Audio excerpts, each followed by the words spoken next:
हम गुंजन चौधरी एकटा बेटा विवाहक गीत प्रस्तुत करऽ जाइ छी। अहाँ सबके नीक लागत तऽ कमेंट करके बताएब। धन्यवाद।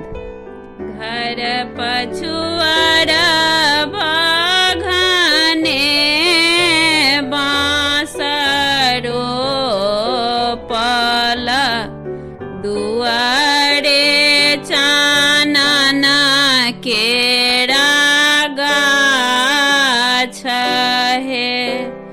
घर पछुआरा बाघने बाँसरो पल दुआरे चानन केरा गाछ हे। ताहि पर ठाढ़ा भेला दुल्हा दुलरुआ नयना सँ झहरानी लोर हे। ताहि तर ठाढ़ा भेला दुल्हा दुलरुआ नयना सँ झहरानी लोर हे।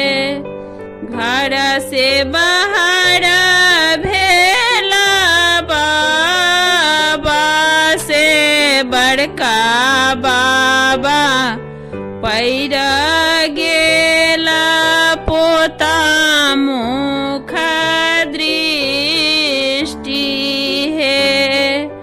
चलू बाबा हलो चलो बाबू टहलो नयना सँ किए झहरे नोर हे।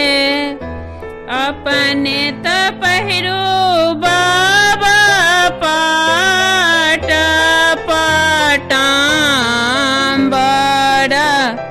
पोता लाए दक्षिणा कचीर हे। अपने त पहिरो बाबा पाट पटाम्बर पोता लाए दक्षिणा कचीर हे। ले लियौ आहे बाबू पाट पटाम्बर शुभ शुभ करब विवाह हे। ले लियौ आहे बाबू पाट पटाम्बर शुभ